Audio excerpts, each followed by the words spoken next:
Hi BookTube, this is Kelly. Thank you so much for watching Books I'm Not Reading. I am excited today to talk to you about my second Maybe Midrash book. This is inspired by Rachel Held Evans. I'd like to dedicate this video in memory of Leonard Murray. Many of you may remember Leonard was a regular commenter on BookTube. He died in December of 2019. He and Jason were good friends, and I loved hearing his booming laughter when he would send Jason a Voxer message. And Leonard is the one who told us about Rachel Held Evans. And unfortunately, Rachel Held Evans also died in 2019 at the age of 37. The acknowledgement section of this book is what made me cry. As she wrote to her first child in the acknowledgements. But she wrote 3 other books, and I will list those down below. I also want to say at the beginning here, in addition to reading this for Maybe Midrash, I'm also reading this as part of my Curious Adventure TBR. This is my prompt number 12. Adventures help us learn about the world, but equally about ourselves. Pick up a book that reminds you of yourself and allows you to self-reflect. And I did a lot of that while reading this book. I also want to say that I'm going to talk about my own faith journey in this video.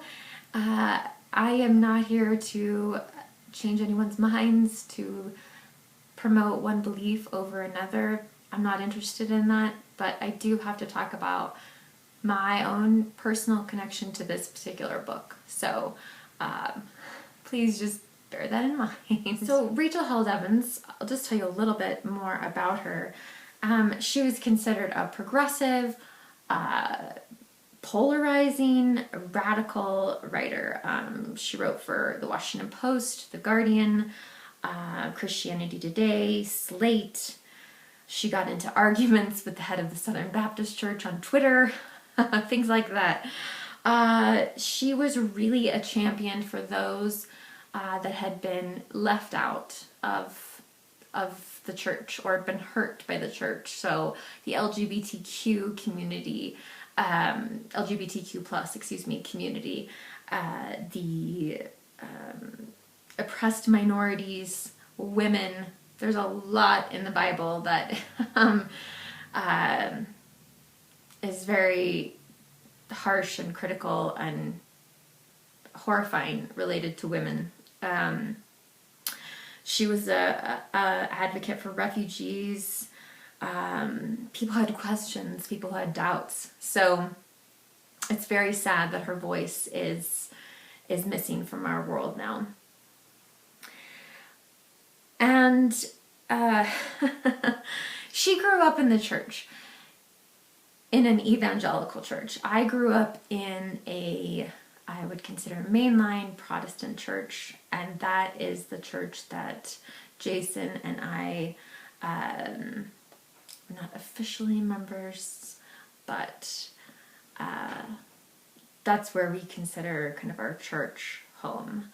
But I will say, I was really good for a long time at being one person in church and another person in the rest of my life. I think I still struggle with that a little bit.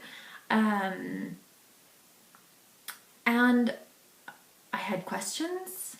I had doubts. I kind of dipped in and out. I have been a part of so many different churches. And sometimes my problems, especially the older I get, my problems have been with the church. And when I say the church, I capital T, capital C, the atrocities committed by the church that we need to work on, that we still need to work on healing from. I was also really angry at God on and off for a long period of time. I have said everything to Jesus, and that's really how I describe my belief, my faith, is that I'm a follower of Jesus. The word Christian, which I will have to use in this video, but I'm not a huge fan of. So I consider myself a follower of Jesus, but I will tell you that I have tried to kick Jesus out of my life so many times I can't even count. And I've been very angry with Jesus, and I have felt deserted and abandoned by Jesus. And then something happens, and I'm back.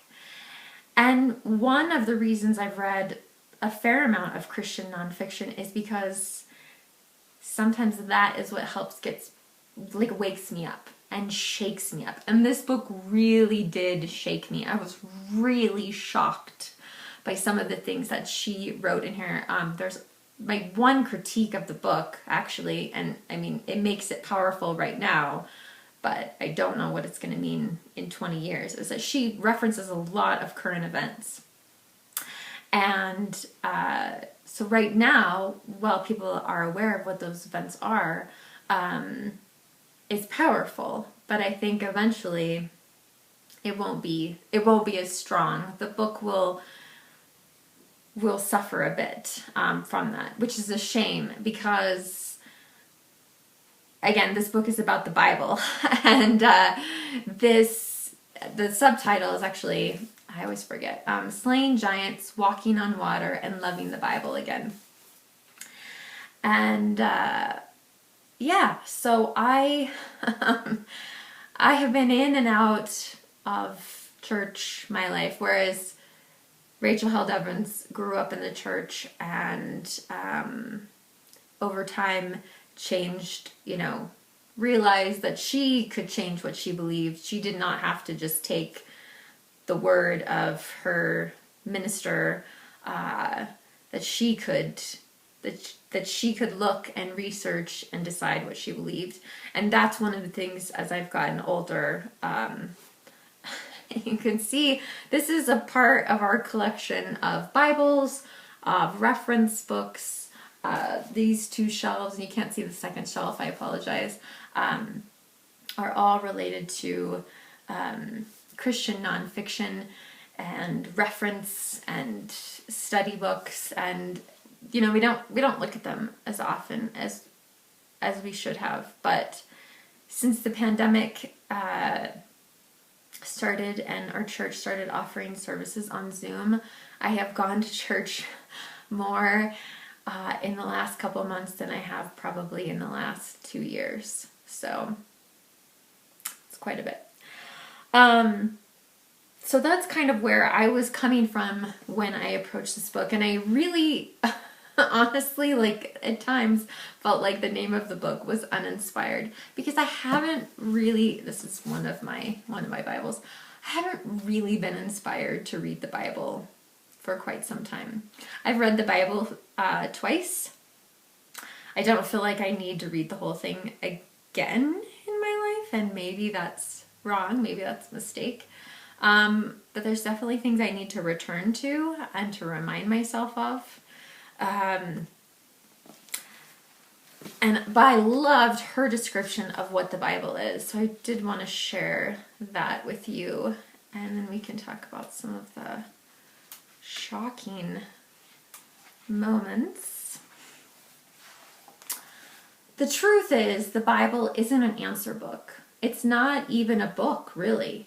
Rather, it's a diverse library of ancient texts spanning multiple centuries, genres, and cultures, authored by a host of different authors coming from a variety of different perspectives. These texts, like others from antiquity, have undergone edits, revisions, copies, and translations through the years. No one has the originals. Before they were canonized, they circulated as disparate collections of scrolls, and before that, many were passed down as oral traditions. The scripture Jesus knew and taught looked nothing like the specialty Bibles we sell in our Christian bookstores, or even the giant leather-bound heirlooms we treasure in our churches. Jews were still debating which text should be canonized in their scripture a century after Jesus' death, and Christians were arguing over the shape of the canon well into the Protestant Reformation. And one of the things she points out is that if you're a Protestant, if you're a Catholic, if you're a Jew, if you're Greek Orthodox, your faith book looks completely different. So I thought that was great. I thought that was a great way. And she does such a good job in here of taking some of the texts that I find the most confusing about the Bible. I don't understand, why they're there or whatever, and talking about who they were written for. And, they were not thinking of people in 2020. They were not expecting the Bible to answer the questions that the people in 2020 have. So, anyway, okay. So, the current events stuff, and the thing that I found, again, absolutely the most fascinating stuff is that she actually talks about President Trump in here. She was a supporter of Hillary Clinton. But this book was published by a Christian imprint of Thomas Nelson. So, I really wonder if there was argument about whether or not to include some of these quotes. But I think, again, these were the things that I about fell out of the chair. That's not why I hurt my ankle, but really, I was just sort of like, wow, that's bold. That's really bold. So in this section, she's talking about resistance stories. So kind of the people that she's trying to make sure have a voice in the church are the people who are the most marginalized. While the ultra-rich get richer, middle and lower income wages have stagnated so that the number of working poor in America continues to grow. In many states, you can still get fired from your job for simply being gay, but you can be a serial womanizer who brags about grabbing women by the... You know what the word is, I'm not going to say it though, and still get elected president. And I just couldn't believe that she included that quote in there. I thought that was, man, it's a bold move, but it's true. It's a quote. So, and on the very next page, she wrote something that I thought was really revealing about that she has to check herself, that she has to remind herself sometimes of things. And anyway, so she writes, my friend Jonathan Martin, who is a third-generation Pentecostal preacher, described the election of Donald Trump as an apocalyptic event. Not in the sense that it brought on the end of the world, but in the sense that it uncovered or revealed divides and contours in American social landscape many of us did not want to face. Deep rifts regarding race, religion, nationalism, gender, and fear. It was certainly apocalyptic for me in the way that it exposed my shame, my reluctance to resist certain injustices in this country until the resistance movement fit more conveniently with my political persuasions. And I think that's really true. I think, we're willing to overlook the faults of people who are part of our party more willingly than we are willing to forgive mistakes made by candidates from the opposing party. So anyway, so yeah, and the very end of the book, and I promise this isn't a spoiler or anything like that, but she really emphasizes again that while we want answers from the Bible, our God is a God of stories. Our God is a storytelling God, and that that's how, Jesus, he doesn't answer questions directly. He speaks in parables. He speaks in metaphors, and so many of the books in the Bible are written to people in a specific situation, not our situation. And I'm not by any means saying that God cannot speak to us through the Bible. That's not my point. God can use anything, though. God cannot... I think as somebody put maybe in a comment on a previous video that God doesn't fit in a box. But But it is important, I think, for me at least, to be reminded of why I need to return to this periodically, at least to the point where it's not. The other Bible that I brought down here, and I apologize, I don't know where it went, was quite dusty.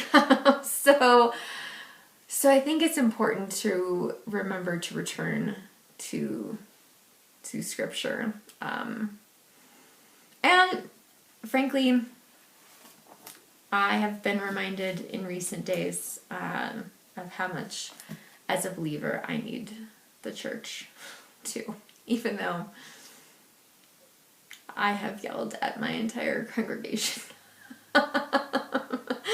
And then later went back and asked for money on behalf of another organization, which was very stressful for me. They were very generous. It is a time that I think we've all been reminded how much we need community, how much we need connection with other people. And so there are a few thoughts. I appreciate you listening, and I look forward to hearing what you think. If you've read any Rachel Held Evans, I'd love to hear your thoughts on that. What do you think of the Bible? Is it helpful to you? Do you have a favorite translation? Have there been moments where you needed it, or moments where you decided to set it down forever? I'd love to hear more about your own faith journeys in the comments section below, or you can reach out to me on Goodreads as well, and I will leave the link to my Goodreads account below. So thank you so much for watching. Remember to be kind to yourself, be kind to others, and take care, BookTube. Bye.